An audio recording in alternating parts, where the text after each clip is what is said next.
நமஸ்தே. இந்த சாப்டரில் நான் லவ் குஷுடைய 15th பார்ட், அதாவது 15 ராம் கா ராஜ்ய தியாக், ராமனுடைய ஆட்சியை தியாகம் பண்ணுறது.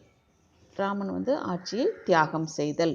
சீதா கே, சீதாவுடைய வியோக் மேம் பிரிவில் ராமச்சந்திர ஜிக்கு, ராமச்சந்திர ஜி அப்புனா ஜீவன், ராமச்சந்திர ஜிக்கு அப்புனா ஜீவன், அப்புனான தன்னுடைய ஒன்ஸ் ஓன், ஜீவன் பார்சா சுமை போல, ஹோ கயா ஆகிவிட்டது, கிசி காம் மேம், கிசின எந்த, காம்ன வேலை, கிசி காம் மேம் எந்த வேலையிலும், உன்கா மன் அவருடைய மனம், நகி லகுதாதா ஈடுபடாமல் இருந்தது, ராஜ்காஜ் சேபி அதாவது நாட்டினுடைய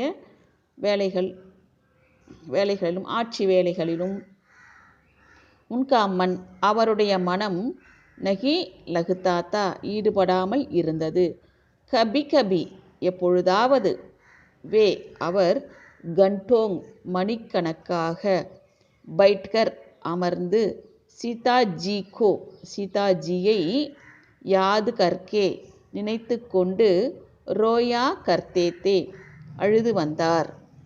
இசி தரஹ் இந்த மாதிரி, கயி சால் பல வருடங்கள், குசர் கயே கழிந்து விட்டது, ஆக்கிர் கடைசியில், ஏக் தின் ஒரு நாள், பரத் கோ புலாகர் பரதனை அழைத்து, ஸ்ரீ ராமச்சந்திர ஜினே கஹா சொன்னார், பாயி பரத் சகோதரா பரதனே, ஜப்சே சீதா எப்பொழுதிருந்து, சீதா லவுட்கர் திரும்பி, சலி கயிகை சென்றிருக்கிறாளோ, தபுசே அப்பொழுதிருந்து, மேரா மன் என்னுடைய மனம், உதாஸ் ஹோ கயா கவலை அடைந்து விட்டது, உதாஸ்னா கவலை, அப் இப்பொழுது, ராஜ்காஜ் கர்னேகோ இப்பொழுது இந்நாட்டை ஆள்வதற்கு, ஜி நஹி சாகதா ஜீன மனம், நஹி சாகதானா விரும்புவதில்லை, யஹிங் ஜி சாகதாகை இதையே, ஜி மனம், சாகதாகை விரும்புகிறது, கி என்று, மேம்பி நானும், உஸ்கி தரஹ் அவளைப் போல,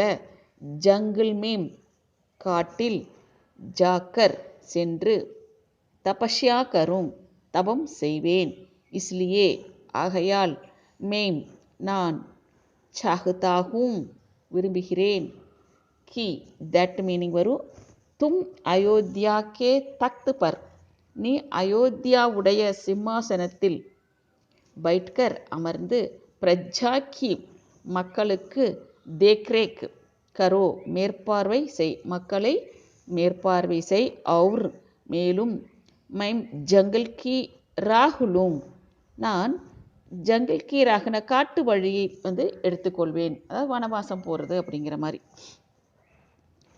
லேக்கின் ஆனால், பரத்கோ ஆனால் பரதனுக்கு, ய பாத் இந்த விஷயம், மஞ்சூர் நா ஹுயி ஏற்புடையதாக இல்லை.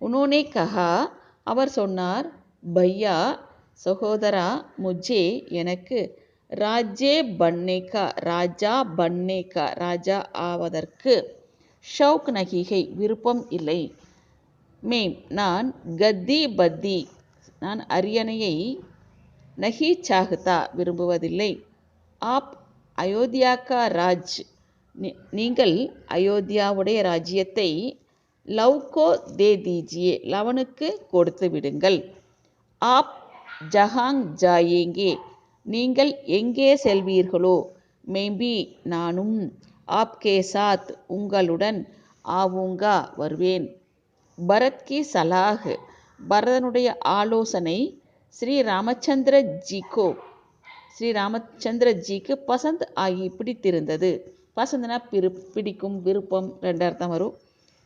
உனோனே தூசரே ஹி தின் उन्होंने அவர் दूसरे ही दिन அடுத்த நாளே मंत्रियों को बुलाकर மந்திரிகளை அழைத்து சலாஹ் லி ஆலோசனை எடுத்துக்கொண்டார்.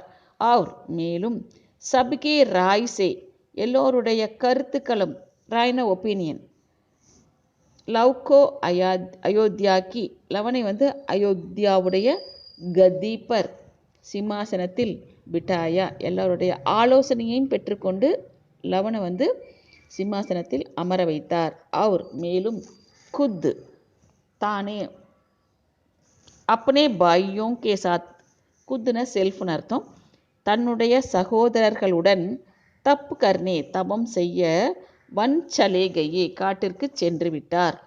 லவ் படா பிரதாபி ராஜா ஹுவா லவன் மிகப்பெரிய தைரியமுடைய ராஜாவாக ஆனான்.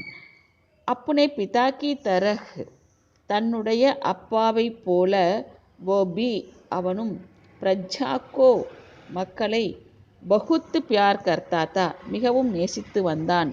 உஸ்கே ராஜ்யமே அவருடைய ராஜ்யத்தில் பிரஜாக்கோ மக்களுக்கு கிசி பாத் கி எந்த விஷயத்திலும் தக்லீஃப் நஹி தி துன்பம் இல்லாமல் இருந்தது. இஸ் தரக் இந்த மாதிரி பிரஜா கி சேவாமி மக்களுக்கு சேவை செய்வதில் ரத்து ரகுகர் ஈடுபட்டிருந்து லவ் பகுத் தினோன் தக் நீண்ட நாட்கள் வரை ராஜ்ய கியா ஆட்சி செய்தான். நல்லா படிங்க. உங்களுக்கு இது வரைக்கும் 15 பார்ட்ஸு ஃபுல்லாக போட்டு ஏதாவது டவுட் இருந்தால் கேளுங்க. இது வரைக்கும் நம்ம சேனலை சப்ஸ்கிரைப் பண்ணாமல் இருந்தால் சப்ஸ்கிரைப் பண்ணிக்கோங்க. அதாவது நான் ஒவ்வொரு டைம் சொல்லிகிட்டே இருக்கேன், நம்மளோட எய்ம் சர்டிஃபிகேட் வாங்குறது மட்டும் இல்லை, ஒவ்வொரு வேர்டு பை வேர்டாக நீங்கள் படித்து புரிஞ்சிட்டிங்கன்னா பின்னால் ரொம்ப யூஸாக இருக்கும். இந்த மாதிரி டைமில் அதாவது இப்போ பார்த்திங்கன்னா எங்கேயும் வெளியில் போகாமல் உட்காந்துட்டு நிறைய டைம் கிடைக்குது. அதை நல்லா யூஸ் பண்ணிக்கோங்க. எப்போ பார்த்தாலும் இந்த மொபைல் வச்சுட்டு டிவி பார்த்து டைம் வேஸ்ட் பண்ணிகிட்டு இருக்காதீங்க. பாருங்கள், கொஞ்ச நேரம் பார்க்கலாம். இன்றைக்கி நிறையா பாய்ஸ் அண்ட் கேர்ள்ஸ் எல்லாம் மொபைலுக்கு அடிமையாகிருக்கிறாங்க. ஏதோ ஒரு கேம் விளையாடிட்டு ரொம்ப ரொம்ப அவங்களே அதுக்கு அடிமையாக ஆயிட்டாங்கன்னு நினைக்கிறேன். யார் சொன்னாலும் கேட்குறதில்ல, எது சொன்னாலும் கேட்குறதில்ல. அந்த மாதிரி படிங்க. உங்கள் வாழ்க்கை உங்கள் கையில் தான் இருக்குது. அந்த மொபைலில் கேம்ஸ் விளையாடி சத்தம் போட்டுட்டு நம்மளோட எனர்ஜி வேஸ்ட் பண்ணிவிட்டு காலத்தை கழிக்கிறத விட நம்ம ஃப்யூச்சர் நம்மளோட வாழ்க்கைக்காக நம்ம முடிவு பண்ணணும். அதுதான் எல்லாருக்கும் ரொம்ப நல்லது. எனக்கு தெரிஞ்ச அட்வைஸ் நான் கொடுத்துட்டேன். நல்லா படிங்க. அடுத்த சாப்டர் கிராமர் போடுவேன், பாருங்கள். தேங்க்யூ.